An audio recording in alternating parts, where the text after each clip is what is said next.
네, 이번엔 맥길 대학교에 대해서 조금 설명을 드리고자 하는데, 맥길 캐나다에서 뭐 2, 3위 정도를 다투는 명문 대학교입니다. 전 세계 랭킹으로도 한 40위 정도에 위치를 하고 있고, 가장 유명한 건 메디컬 스쿨이에요. 메디컬 스쿨은 뭐 거의 미국의 아이비 리그 버금가게 좋은 학교입니다.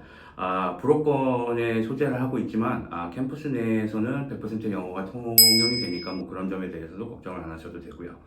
자, 일단 맥길대를 가기 위해서 제일 먼저 준비를 하셔야 되는 건 다른 이제 명문대학교들과 비슷합니다. 다만 여긴 5과목을 필요로 해요. 앞에서 다른 대학교들 보셨을 때 6과목 필요한 대학교들이 상당히 많아졌죠. 근데 맥길은 아직까지는 5과목만 필요로 하고요.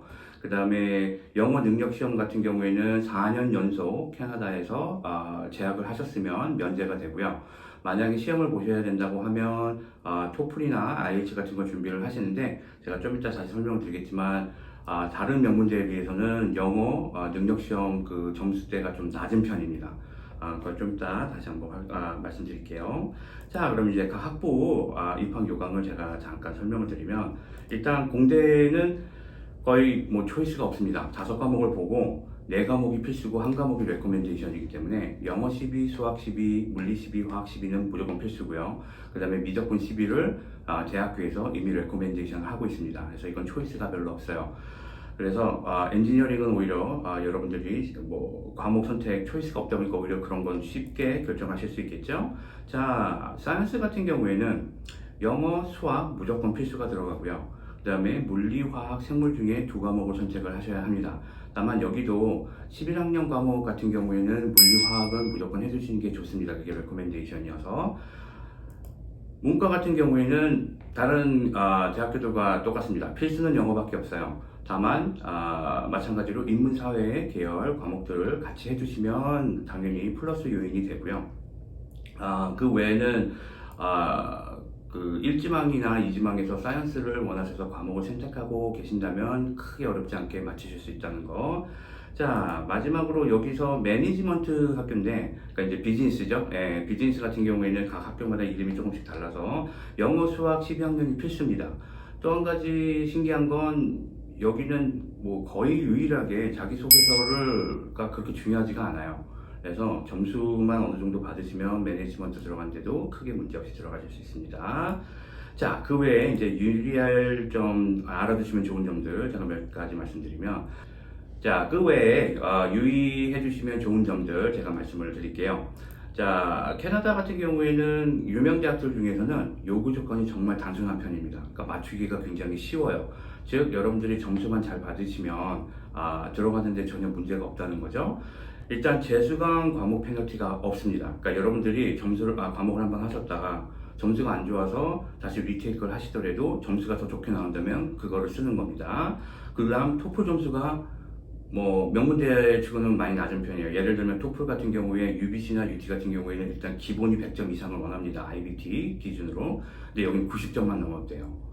그래서 아무래도 프렌치권이다 보니까 그런 것 같아요. 그래서 토플 점수 혹시 토플을 보셔야 된다면 부담이 조금 적을 수밖에 없죠. 그리고 이게 학생 여러분들한테는 가장 플러스 요인이 될 수 있는데 자기소개서가 아예 없습니다. 일절 없습니다. 그러다 보니 학생들이 굉장히 좋아했죠. 애플리케이션 할 때. 자, 그 다음 또 플러스가 있어요. 일반 12학년 과목으로 학점을 받아주신 거면 한국어 12학년도 받습니다. 그러니까 점수로 쓰실 수 있다는 얘기예요. 제가 그 제2 외국어 조건을 면제받는 방법을 설명을 해드렸을 때 학교 선생님 카운슬러한테 가서 자기가 그 중3까지 공부를 했었으면 기본적으로 무조건 11, 12학년 점수가 나온다고 말씀드렸죠. 그 점수를 그대로 쓰실 수가 있어요. 다만 제가 그 다음 옵션으로 말씀드렸던 그 능력시험, 한국어 능력시험은 맞질 않습니다. 이게 좀 신기하죠. 그래서 한국어 과목 있으면 그거 받아주시면 몇 개 갔을 때는 확실한 플러스가 돼요. 그 다음 유일하게 캐나다 명문대들 중에서 합격선을 퍼블리컬리 퍼블리시하는 학교 중에 하나입니다. 그러니까 공개를 한다는 얘기죠. 그래서 거기 점수를 보면 굉장히 높게 형성이 돼 있어요. 근데 그걸 보시고 절대 뭐 속된 말로 쫄지 말라고 하죠.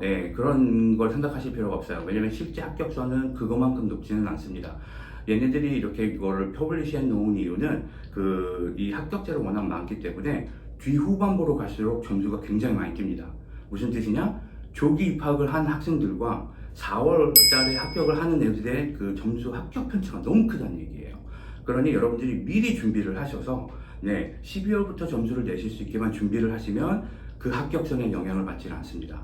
그리고 그 합격선이 높은 이유는 아까도 말씀드렸지만 조건이 너무 쉽고요. 받는 과목도 너무 많고요. 그러다 보니 학생들 평균이 올라갈 뿐이에요. 그러니까 여러분들이 절대적으로 몇 길이 더 들어가기 어렵거나 이런 생각을 하실 필요가 없습니다.